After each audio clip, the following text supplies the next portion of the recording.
الحمد لله رب العالمين والصلاة والسلام على النبي الأمين الرحمة المهداة للعالمين صاحب الخلق العظيم وعلى آله الطاهرين الطيبين وصحابته الأكرمين أجمعين. أما بعد نستمر وإياكم في هذه الدروس الحديثية تفسير حديثية والقرآنية. Donc on continue dans ces cours réservés aux exégèses, c'est-à-dire l'interprétation des textes. À chaque fois on voit soit un vendredi, donc c'est un texte du Coran, un verset du Coran, ou quelques versets du Coran, et un vendredi on voit un hadith. D'accord? Et on fait l'explication, l'interprétation avec les règles connues dans cette discipline exégétique. C'est pas l'arbitraire, c'est vraiment des règles connues et reconnues que nos savants ont émis depuis des siècles pour préserver les textes scripturaires de la mauvaise interprétation, de l'arbitraire, de la manipulation, de la falsification, de l'instrumentalisation du texte pour des fins terrestres. Et on avait dit, là, on avait vu la dernière fois un verset du Coran, là aujourd'hui on va voir un hadith du prophète alayhi salatu wassalam. Et concernant les hadiths, on avait dit qu'effectivement, quand le hadith est authentifié, c'est un wahy. C'est une révélation. Conformément à la parole d'Allah dans la sourate An-Najm, وَمَا يَنْطِقُ عَنِ الْهَوَىٰ إِنْ هُوَ إِلَّا وَحْيٌ يُوحَىٰ. D'accord? Et que le hadith, la discipline du hadith, il y a là des règles. Tout d'abord, sanad, la chaîne de transmission, l'étude de la chaîne de transmission, pour savoir si c'est authentique, pas authentique, etc. Riwaya. Diraya, le matn, c'est-à-dire le contenu du hadith. Est-ce que ce hadith est... qu'est-ce qu'il veut dire? Quel est son contexte? Est-ce qu'il est muqayyad, spécifique? Est-ce qu'il est mutlaq? Quelle est sa portée? Qu'est-ce qu'on peut déduire de ce hadith? Et est-ce qu'il est abrogé, nasikh, mansukh, etc. Donc tout ça, ce sont des règles, alhamdoulilah, qui permettent de préserver nos textes de l'arbitraire. فهمنا؟ والأحاديث هذه دراساتها بطبيعة الحال والعلماء. J'ai toujours dit que il y a la lecture méditative qui est une obligation individuelle pour chacun et la lecture interprétative qui est spécifique aux ulama, aux savants, qui sont les héritiers des prophètes. D'accord? Pour éviter de dire sur Allah tabaraka wa ta'ala ce qu'on ne sait pas. نقول على الله ما لا نعلم. Et de mentir sur Allah et son prophète alayhi salam. On avait dit déjà quel est le grand danger du fait de mentir sur Allah et sur le prophète Allah sallallahu alayhi wa sallam. Hadith اليوم إخوة الإيمان رواه البخاري ومسلم. يعني rigoureusement authentique. الشيخان بخاري ومسلم. عن عائشة أم المؤمنين، عائشة أم المؤمنين معلمة الرجال، عائشة الصديقة بنت الصديق، هي اللي جابت لنا الحوايج على النبي عليه الصلاة والسلام، الفقه ديالو كيش كان كيدير الى اخره. عدد ديال الاحاديث رويت عن عائشه في ابواب كثيره، وهي الفقيهه العالمه الطاهره الصديقه بنت الصديق. ام المؤمنين عائشه قالت: كان رسول الله صلى الله عليه وسلم يصوم حتى نقول لا يفطر، ويفطر حتى نقول لا يصوم، وما رأيت رسول الله صلى الله عليه وسلم استكمال صيام شهر قط إلا رمضان، وما رأيته في شهر أكثر منه صياما في شعبان. وفي رواية مسلم: كان يصوم شعبان كله، كان يصوم شعبان إلا قليلا، كان يصوم شعبان كله، كان يصوم شعبان إلا قليلا. Donc ici, d'après la mère des croyants, je traduis d'abord le hadith avant d'aller dans ses profondeurs. D'après la mère des croyants, Aïcha, As-Siddiqa, la véridique, fille du Siddiq, fille du véridique, Aïcha qui était surnommée l'institutrice des hommes, Mu'allimatul Rijal, Aïcha qui est dans le top 5 des muhaddithat, c'est-à-dire des transmetteurs du hadith du prophète sallallahu alayhi wa sallam, grâce à laquelle on a connu le fiqh intime du prophète sallallahu alayhi wa sallam. Et donc Aïcha nous rapporte un détail précis concernant ce mois béni de Sha'ban dans lequel nous sommes. Elle dit, en parlant du prophète sallallahu alayhi wa sallam, du dernier messager sallallahu alayhi wa sallam, il jeûnait jusqu'à ce qu'on disait il ne va plus rompre. Et puis il mangeait jusqu'à ce qu'on disait il ne va plus jeûner. Et je ne l'ai jamais vu terminer le jeûne d'un mois en dehors du mois de Ramadan. Le jeûne obligatoire du mois de Ramadan, comme vous le savez, on va faire le fiqh du jeûne, il est là dans quelques jours, on va le commencer. Et son jeûne surrogatoire, nous dit-elle, se faisait le plus en Sha'ban, ce mois. D'accord? Rapporté par Bukhari et Muslim, rigoureusement authentique. Et dans la variante de Muslim, il y a un détail très important qui mérite votre attention. Il jeûnait tout le mois de Sha'ban, tantôt, il jeûnait Sha'ban sauf un peu. Aïcha rapporte que le prophète salam, il jeûnait tout le mois de Sha'ban tantôt, et tantôt il jeûnait tout le mois de Sha'ban sauf un peu. Très bien. إذن من هذا الحديث الصحيح سنستشف بعض الأمور المهمة في فضائل شهر شعبان. Et donc, à partir de ce hadith authentique, important, on va, bi'idnillah, nous abreuver des mérites, de quelques mérites de ce mois béni de Sha'ban dans lequel nous sommes, qui précède le mois béni du Ramadan, Inch'Allah. D'accord? Et pourquoi on fait ça? Pour celles et ceux qui ont encore des questions sur pourquoi on fait ça, parce que Allah nous a demandé dans le Coran, il nous a dit et dans un autre verset, on rappelle à chaque fois les moments bénis, les moments importants. Le Coran nous a rappelé à chaque fois les histoires du passé, comme vous le savez, afin qu'on prenne sagesse, afin qu'on prenne de ces histoires-là les sagesses qu'il faut, les leçons qu'il faut, mais aussi le Coran et la Sunna nous donnent les mérites de quelques moments bénis, afin qu'on puisse justement en profiter pleinement, n'est-ce pas? إذا القصص القرآنية في عبرة لأولي الألباب وكذلك حاضرنا لابد أن نعيشه لأن المؤمن لا بد أن يعي بأهمية الوقت وقيمة الأيام والليالي التي يعيشها حتى بإذن الله يستفيد ما يتشمتش ما يتخبنش يستفيد. إذا ملي كنعرفوا القيمة ديال شعبان وفضائل شعبان نزداد بذلك بإذن الله عملا صالحا ولا نضيع الأوقات فيما لا ينفع. هذا هو الهدف الأساس، هو أن الإنسان يشغل الأوقات ديالو بما يرضي الله عز وجل حتى يكون غدا يوم القيامة من الفائزين، حتى يلقى الزاد. وتزودوا فإن خير الزاد التقوى.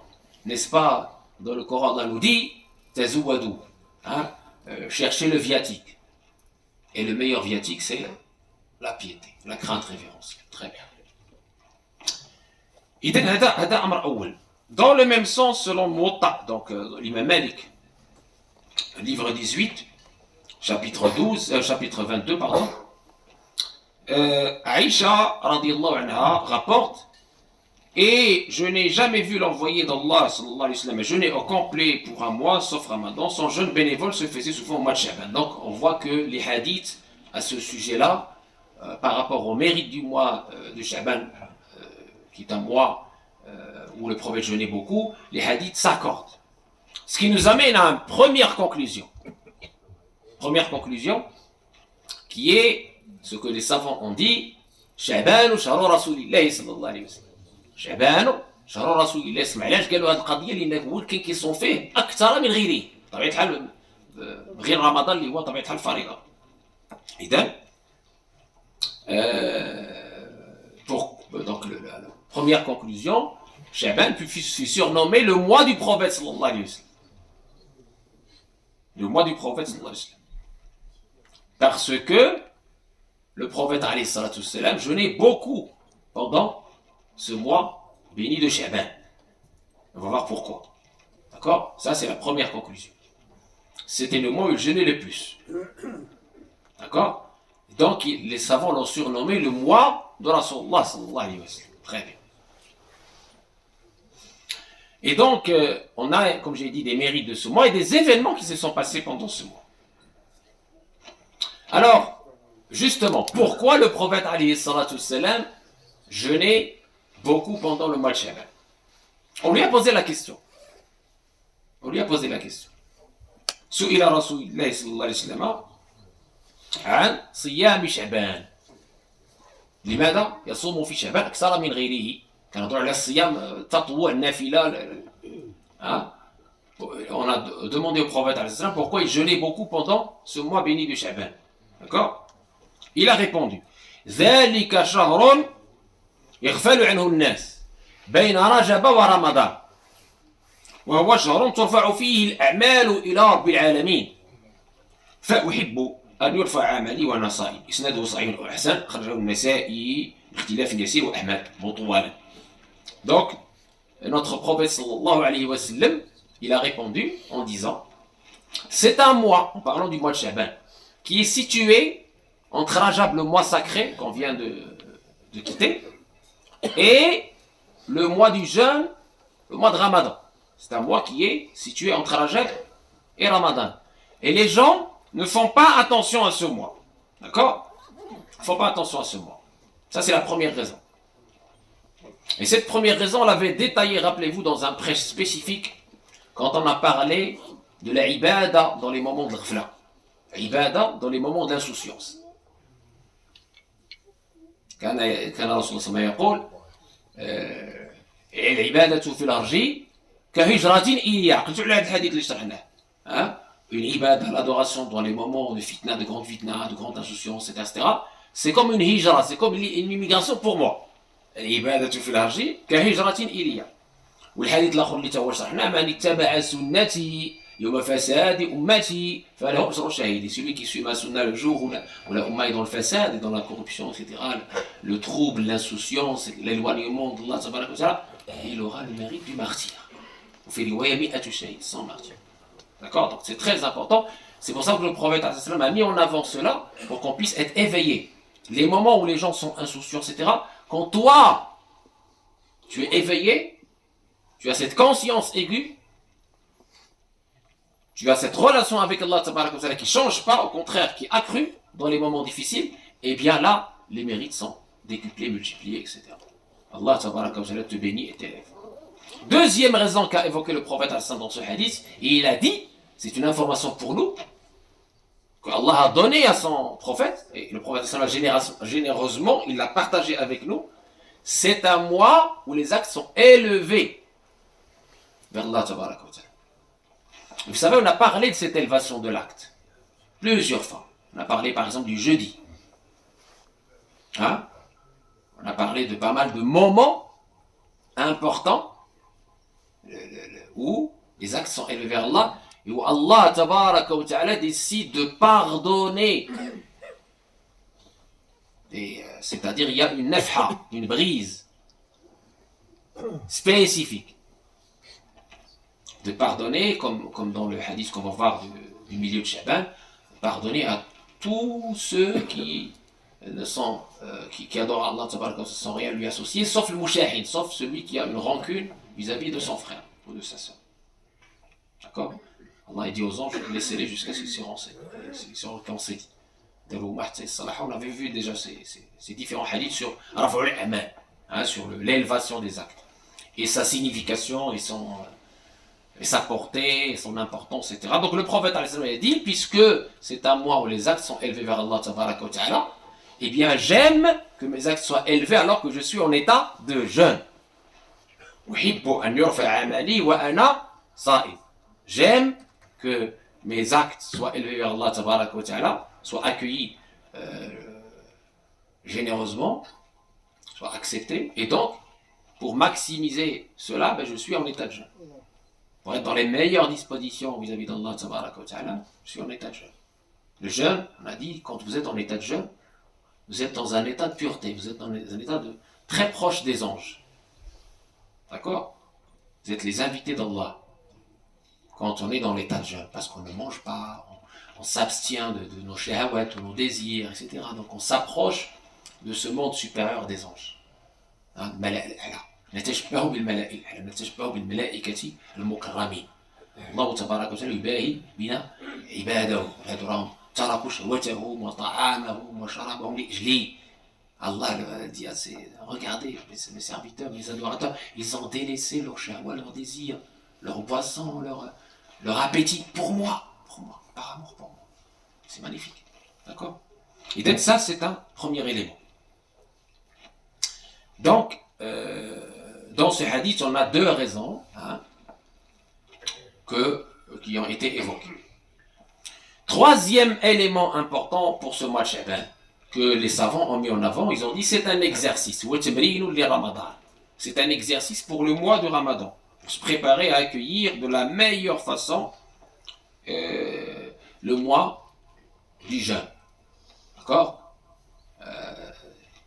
au point que ce mois de Sha'ban, vous vous rappelez, on l'a dit qu'il s'appelait, chez beaucoup de savants, le mois de Rasulullah. Ils l'ont appelé aussi Shahrul Qurra. Shahrul Qurra, le mois des récitateurs. Le mois des récitateurs. Pourquoi le mois des récitateurs? لأن الناس الصحابة التابعين السلف الصالح كانوا كيديروا فيه بحال اللي كيديروا في رمضان، كيختموا القرآن وكذا وكذا، يتسابقون في الخيرات، يتنافسون في الخيرات. فسمي شهر القراء. Donc c'était nos pieux prédécesseurs, ils avaient cette habitude magnifique de se préparer au mois de Ramadan pendant le mois de Sha'ban et donc de réciter beaucoup le Coran, de faire beaucoup de khatamat, terminer le Coran en entier plusieurs fois même. Chacun fait ce qu'il peut, mais pour vous dire l'état de ces gens-là. D'accord? Donc ils se préparaient pour accueillir cet invité magnifique et l'accueillir dans les meilleures conditions, spirituellement parlant, bien sûr. Très bien. 4. C'est aussi le mois où beaucoup des mères, des croyants, rattrapaient leur jeûne du ramadan précédent. Les haydin ou nifas. Et le prophète sallallahu alayhi wa sallam aimait les accompagner dans leur jeûne. Ça, c'est magnifique. توقفوا على هذا الأمر هذا، توقفوا عند هذا الأمر.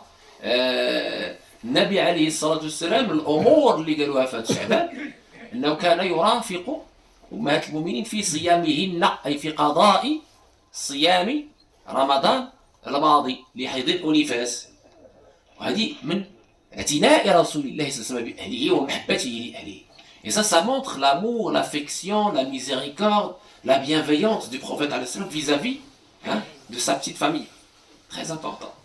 Il accompagnait les mères de croyants dans leur jeûne. Il n'était pas obligé, mais il le fait. Et donc, elle jeûne, il jeûne. D'accord? Vous voyez cette bienveillance? Magnifique. Je ne sais pas si aujourd'hui dans les couples on fait encore ça, je ne sais pas.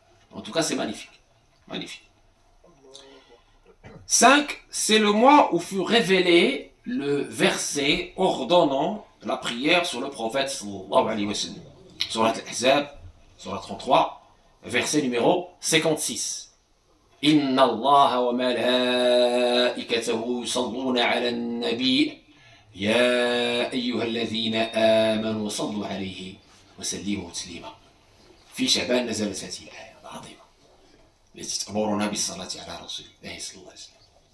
فنسعد ونفرح ونرتقي بكثرة الصلاة على الحبيب المصطفى عليه الصلاة والسلام. ما أدراك ما كثرة الصلاة على الحبيب المصطفى. افتحوا الجنة، افتحوا السعادات، افتحوا السعادات وسبب كل الخيرات.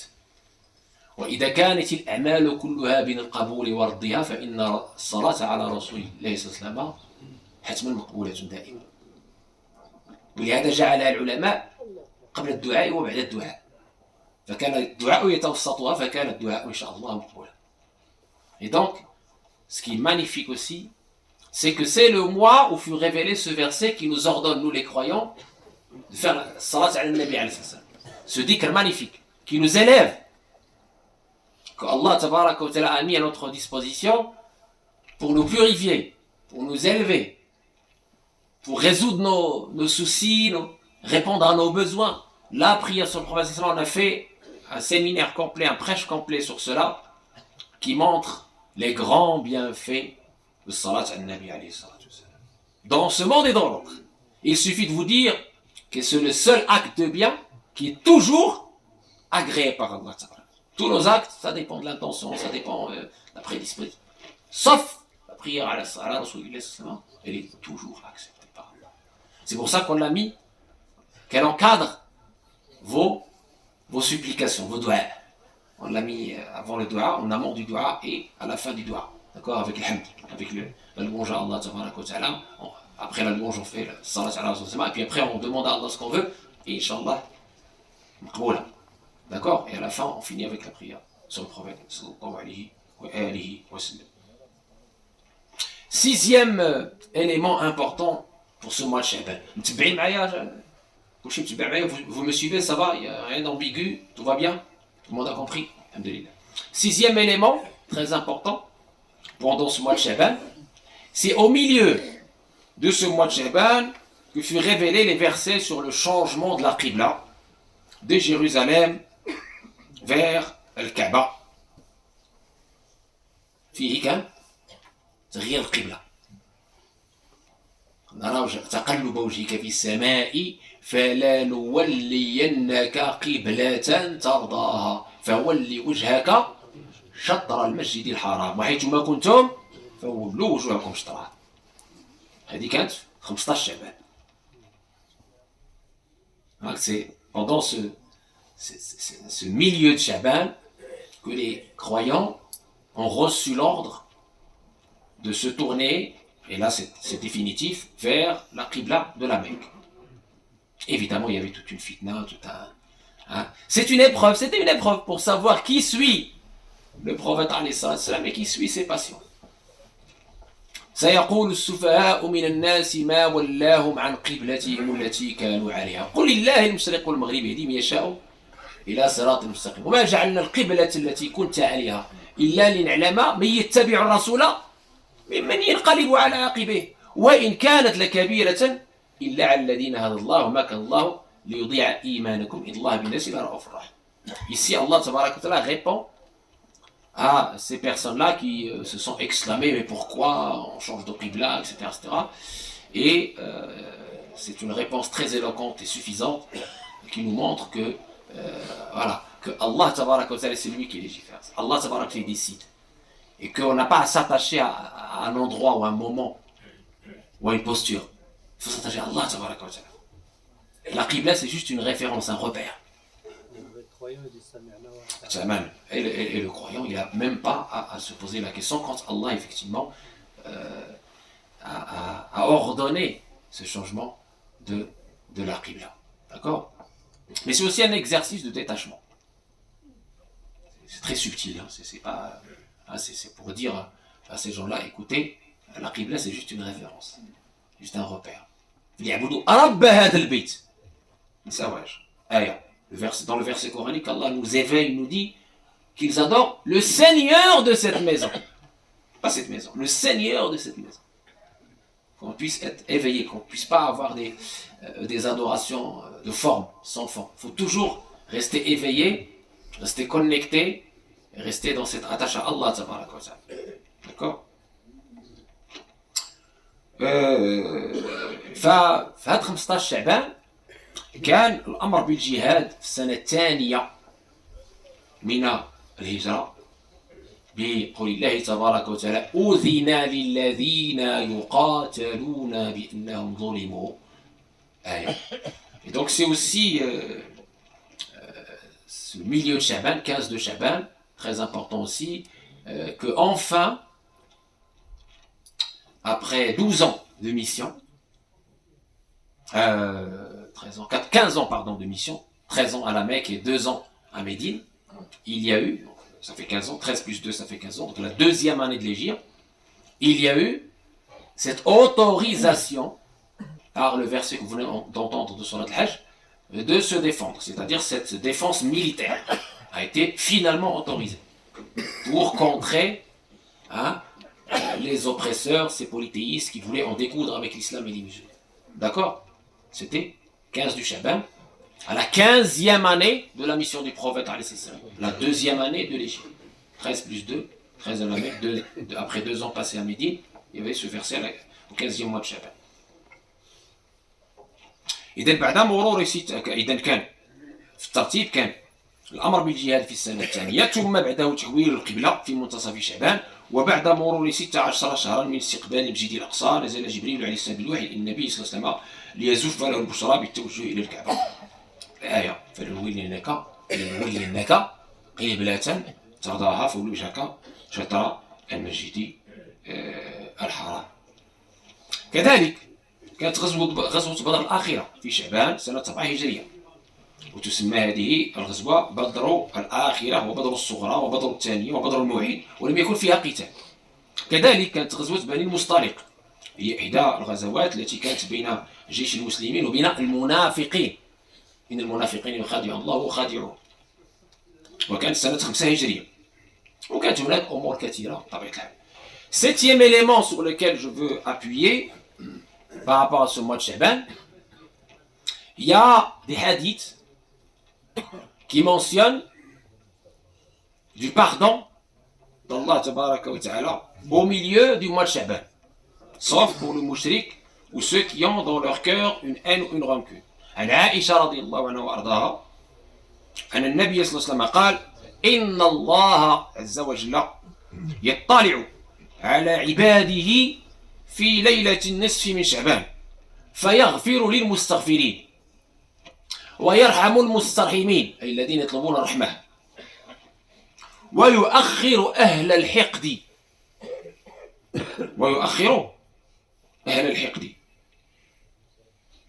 كما هو، ويؤخر أهل الحقد كما هو.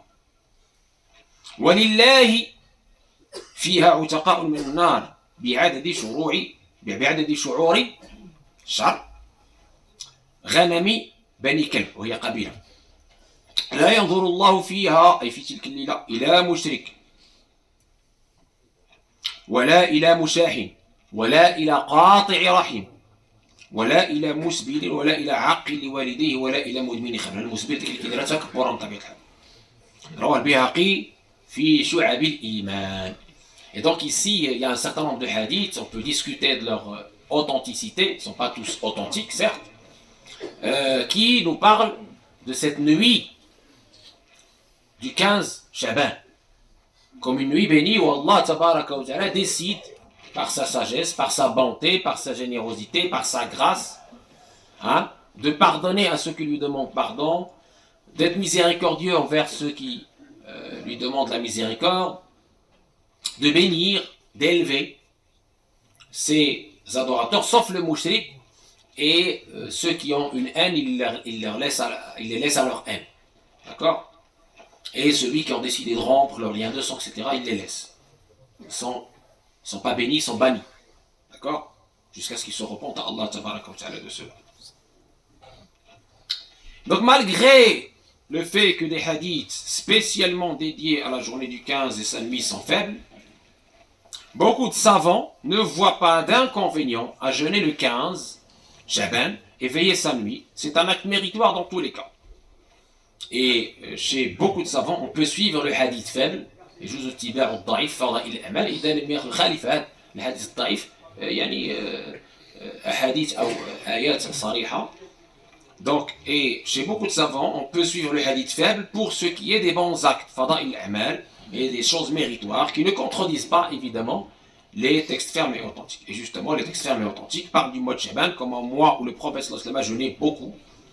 On a vu tout à l'heure, il jeûnait presque tout le mois de Shaban. D'accord?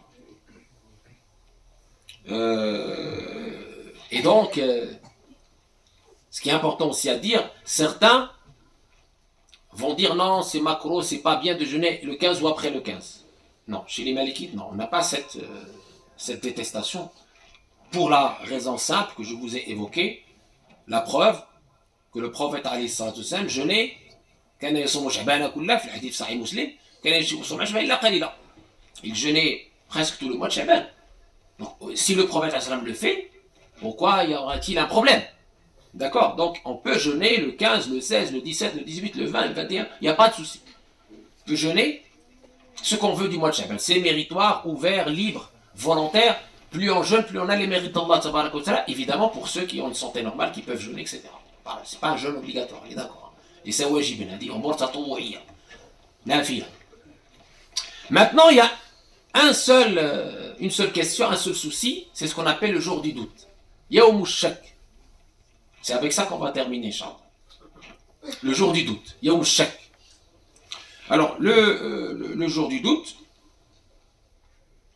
donc on a dit nul inconvénient à jeûner déjà la moitié de Shaban et après la moitié de Shaban. Maintenant, la question se pose, le jour du doute. Alors, c'est quoi le jour du doute?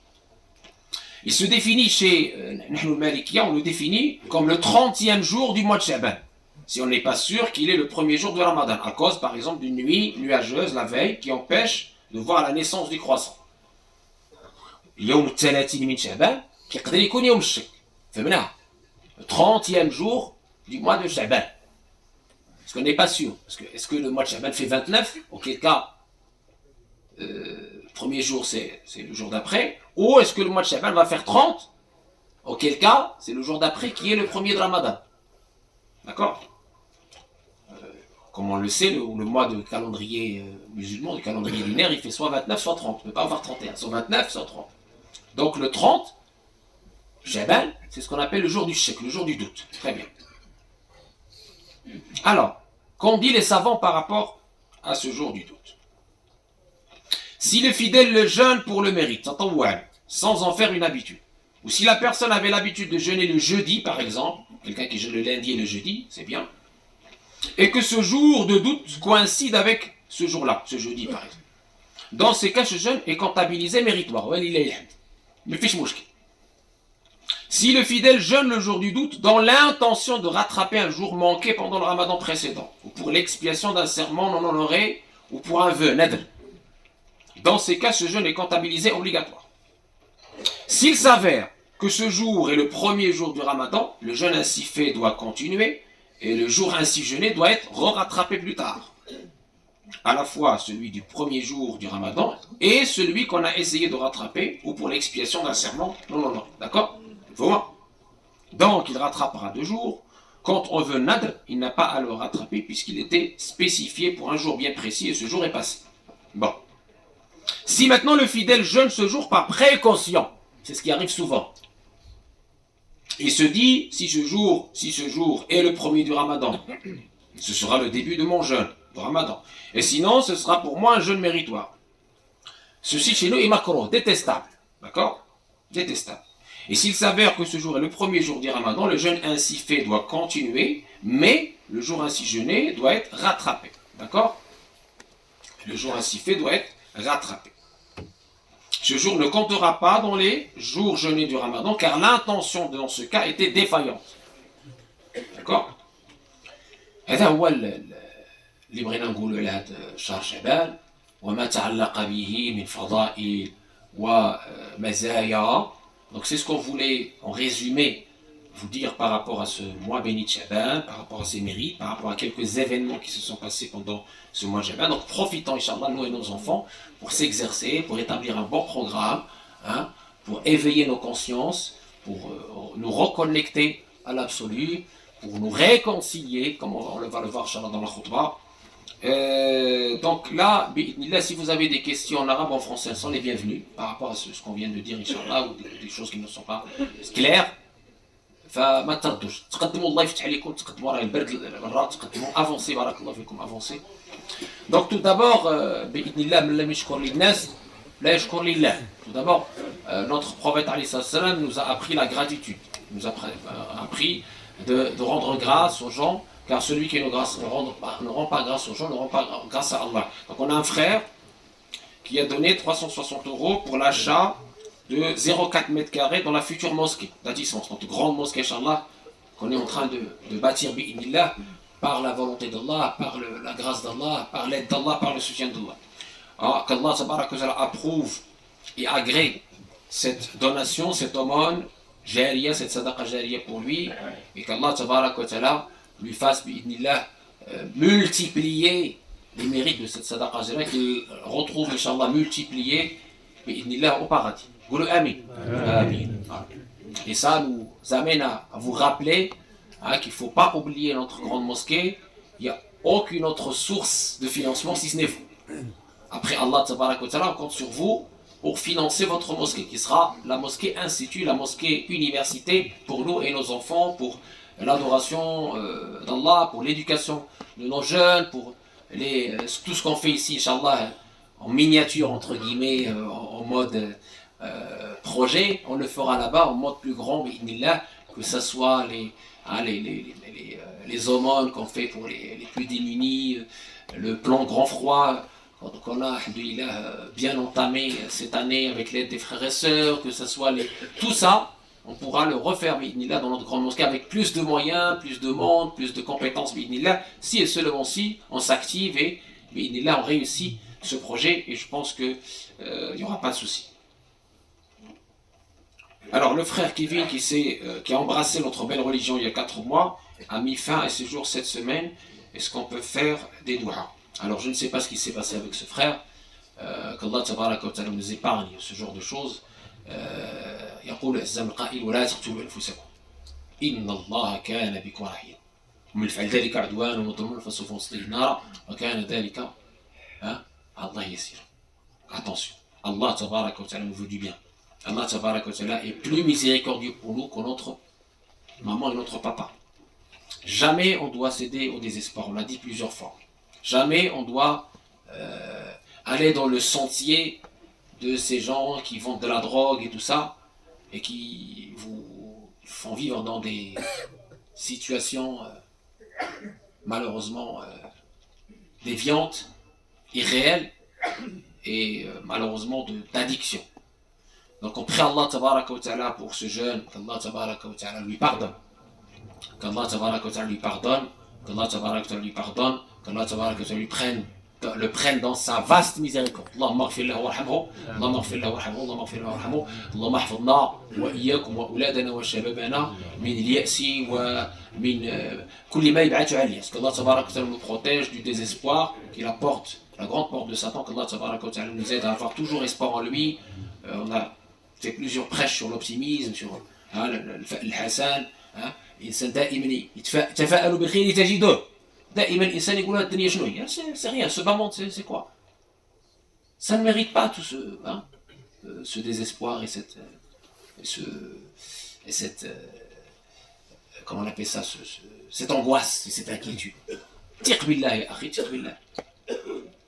فإن الاضطراب والقلق لا ينفعك بشيء، ولكن إذا تقسم الله عز وجل يتغير كل شيء. القلق قال أحد العلماء القلق والتوتر لا يغيران من الأمر شيئا. L'angoisse et la tristesse et comment on appelle ça, le stress ne changent rien à la situation. لكن ثقة في الله تغير كل شيء. Mais la confiance en Allah change tout. Donc, nourrissons cette confiance en Allah tabaraka wa ta'ala avec le dhikr et la compagnie des gens du dhikr. La compagnie est très importante pour éviter ce genre de situation. Choisir ses fréquentations. Venez à la mosquée, abreuvez-vous du dhikr, remplissez vos cœurs de lumière et de confiance en Allah tabaraka wa ta'ala, et tout se passera bien, Inch'Allah. Et dernière chose, avant de faire, Inch'Allah, l'adhan, notre programme continue, bi'idhnillah. Donc on a le qiyam ce soir, soyez généreux, Inch'Allah. La soirée coranique, c'est ce soir, hein, très très important, à partir du Maghreb. Et aussi, on prépare pour vous un programme magnifique pour le mois du Ramadan, qui va être, bi'idhnillah, confirmé bientôt et affiché, bi'idhnillah, que ce soit sur les réseaux ou ici même. En plus des tarawih, il y aura pas mal de cours. On a invité, alhamdoulilah, quelques imams et quelques savants d'ici et d'ailleurs. Bi'idhnillah, pour vous, toujours, hein, pour que, bi'idhnillah, on puisse passer un mois de Ramadan béni dans la spiritualité, dans les lumières, dans les sagesses, dans les ilm, nafi', dans la science utile. Dernière chose, c'est très important, je l'ai toujours répété, le vote. On a donc le 4 février, c'est le dernier délai pour le vote en ligne. D'accord? Et le 6 février, pour avoir la carte d'électeur, et le 6 février à la mairie. Donc pour ceux qui ne se sont pas encore inscrits ou inscrites, c'est le moment. Je vous l'ai répété plusieurs fois, en plus d'être un devoir citoyen, voter c'est exister ici. Ne pas voter c'est ne pas exister, ne pas avoir de poids. On a une grande mosquée à construire, Inch'Allah. Plus on est nombreux à voter, à s'exprimer, à dire qu'on est là, qu'on a des droits, plus ces droits seront respectés et tenus en compte dans les programmes des différents candidats. Si on s'abstient, les candidats vont ignorer vos besoins, donc vont ignorer le projet de la mosquée. Soyons intelligents, barakallahu fikum. Soyons intelligents, barakallahu fikum. Ne cédons pas aux sectes qui vont vous dire oui, voter c'est ceci. Non. Voter c'est un acte citoyen, c'est un acte intelligent. D'accord? Et c'est un acte qui vous permet de préserver vos droits ici, de vivre dignement ici, d'avoir le respect que vous méritez.